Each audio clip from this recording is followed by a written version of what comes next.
You get too ashamed to come down and pray with the church around the altar. I had a fella tell me, well, all of you praying at the same time. Well, that's confusing. It might be confusing to you, but it's not confusing to my big God. You're a little old finite mind if you think God's confused. We can all talk to him at once in whatever tongue it is, and God will know every one, and he'll sort it out. Now you say, preacher, how can that be? Well, how can all you people get on Facebook and put on there? I was sitting down the other day in a place, and I couldn't hardly walk, and I sat down, and I was hurting pretty bad, and Tammy and Midge was going off, and they left me their Midge left me her Facebook, keep me company. I don't know much about Facebook, so I'll punch something there, and it said, I see you are in Eastgate Mall in Cincinnati. So I guess I pushed something, and anyway, it went out. I didn't aim for it to. And they come back and said, you know. And a billion other people doing the same thing, and if man is that smart, then how much smarter is God that all of us here can pray at the same time, and my God, sitting on his throne in heaven, he knows what I say, he knows what you say, he knows what everybody says, because he's not man, he is God.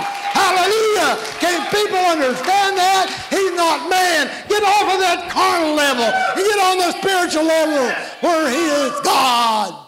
Woo! Hallelujah. Glory. Now very quickly, when the angel came to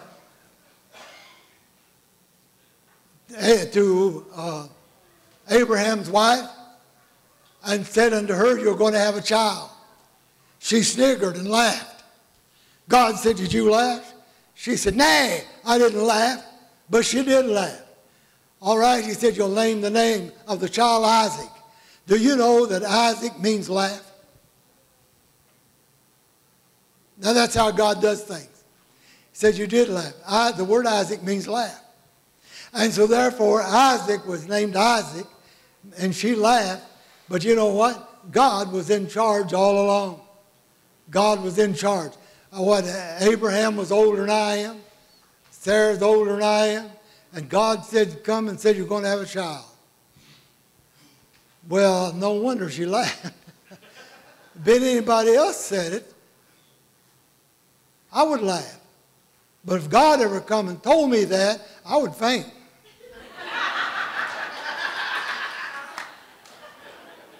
About what I'd do.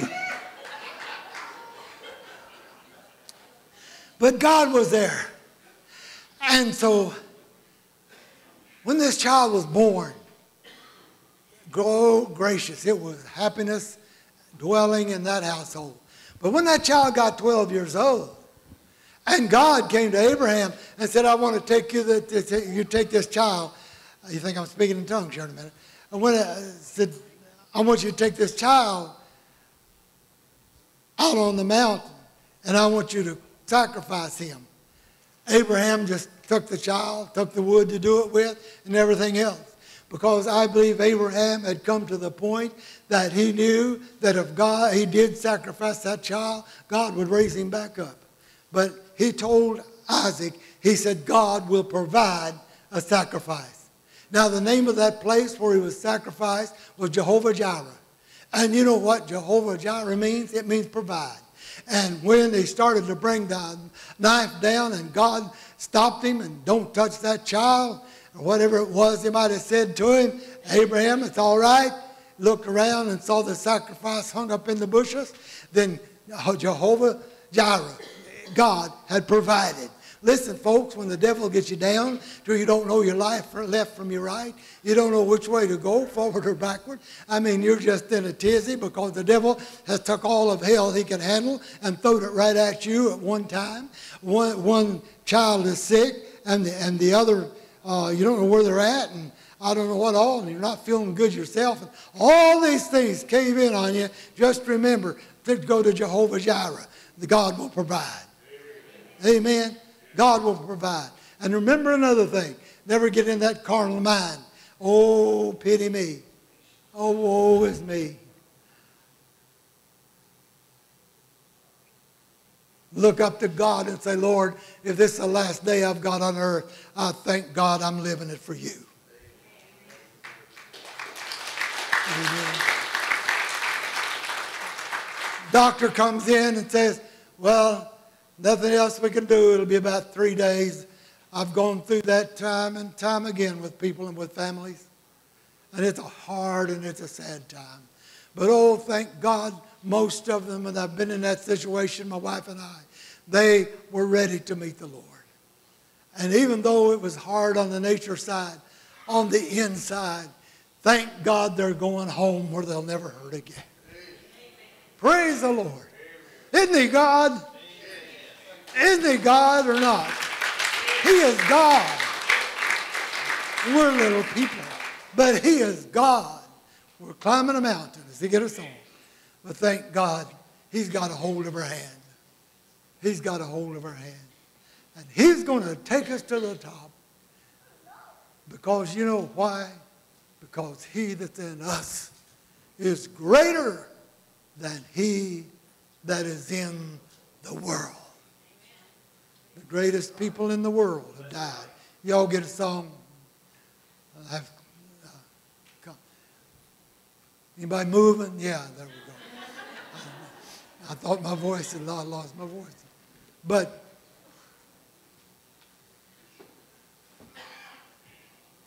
I've seen a lot of great men. Heard about them. Read about them. But every one of them died. I read where the founder of Fox News channel, billions of dollars and so on, company, the other day he died. He lost his job because of a carnal mind. Now, you see, somebody might look at him and say, boy, I wish I had that money. I'd like to have his job. I wouldn't give you a nickel for his job. I wouldn't trade places with anybody on earth because I know where I stand with God. I know the battles I have. I know the times he's had to bring me out. But thank God I know I'm standing here this morning preaching about the greatest name that was ever told. Telling you the greatest story that's ever been told.